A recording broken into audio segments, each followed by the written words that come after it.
l'objet de plusieurs séminaires. D'ailleurs, dans nos communautés et dans nos églises, nous avons l'habitude d'organiser des séminaires sur le mariage et nous pouvons donc répondre à cette question avec plusieurs passages bibliques.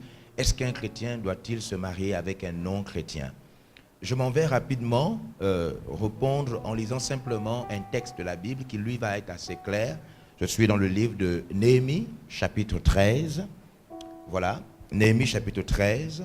Comme je disais, il y a plusieurs choses à dire, plusieurs réponses, plusieurs textes bibliques qui peuvent répondre à cette question. Un chrétien n'a pas le droit de se marier, du moins ce n'est pas la volonté de Dieu. C'est le cas aujourd'hui, je n'en doute pas, mais ce n'est pas la volonté de Dieu qu'un fils de Dieu, une fille du Seigneur, se marie à un non-chrétien. Ce sont des cas, je ne dirais pas rares, mais ce sont des exceptions à la règle de Dieu. Mais en lisant ce passage, nous aurons une idée un peu claire déjà de si un chrétien peut se marier à un non-chrétien. Alors Néhémie, chapitre 13, à partir du verset 23. À cette même époque, je vis des Juifs qui avaient pris des femmes asdodiennes, ammonites, moabites. La moitié de leurs fils parlaient l'asdonien et ne savaient pas parler le juif. Ils ne connaissaient que la langue de tel ou tel peuple. Verset suivant. Je leur fis des réprimandes et je les maudis. J'en frappais quelques-uns, je leur arrachais les cheveux.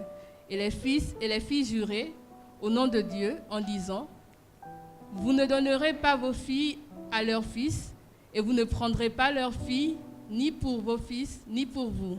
Voilà. Alors il y a beaucoup d'autres versets après ça. Si vous lisez ce passage, ce serait très intéressant.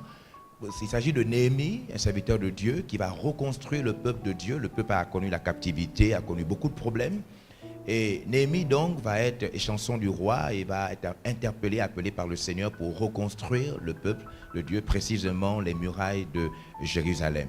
Et dans les quelques versets que nous venons de lire, nous voyons Néhémie qui, après avoir construit, parce que nous sommes au chapitre 13 de ce livre, après avoir reconstruit les murailles, va maintenant s'attaquer à la reconstruction, n'est-ce pas, du peuple de Dieu dans ses valeurs spirituelles et les valeurs divines. Donc, nous avons à partir du verset 3 à Néhémie qui se rend compte qu'il n'y avait pas que les murailles de Jérusalem qui étaient effondrées, qui étaient à terre, mais il y avait aussi même le concept du mariage, c'est-à-dire la pensée que Dieu avait communiquée à son peuple de ne pas se marier avec les peuples étrangers, c'est-à-dire avec les païens, qui, cette valeur aussi, était perdue dans son peuple. Alors, dans le verset que nous venons de lire, on voit bien comment Néhémie se comporte avec le peuple de Dieu. Il dit au peuple de Dieu qu'il n'avait pas à se marier avec des non-croyants, mais il va plus loin. Néhémie va jusqu'à maudire même ceux qui l'ont fait. Il va jusqu'à frapper ceux qui l'ont fait. Et il va, quand vous lisez le reste des versets, il va faire jurer le peuple de ne plus poser un acte comme ça, c'est-à-dire d'aller vers les non-croyants et de tisser avec eux des mariages interdits par Dieu. Comme je disais tout à l'heure, il y a plusieurs versets. On a par exemple 2 Corinthiens chapitre 6, les versets 14 à 17. Aussi, l'apôtre Paul dit aux chrétiens de ne pas se mettre avec les infidèles, avec les non-croyants, n'est-ce pas, sous des jougs étrangers. Et pour terminer, 1 Corinthiens chapitre 7, le verset 39, la Bible parle là de la veuve, de celle qui a perdu son mari.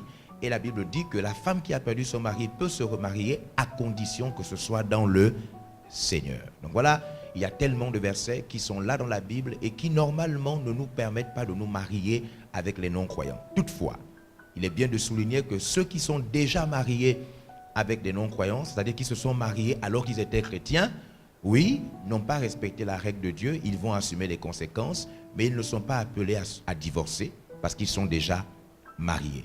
Nous parlons encore plus surtout pour ceux qui ne sont pas mariés et qui sont tentés de vouloir se marier avec les non-croyants. La Bible, le Seigneur ne nous conseille pas, cela est interdit de se marier avec les non-croyants lorsqu'on est chrétien.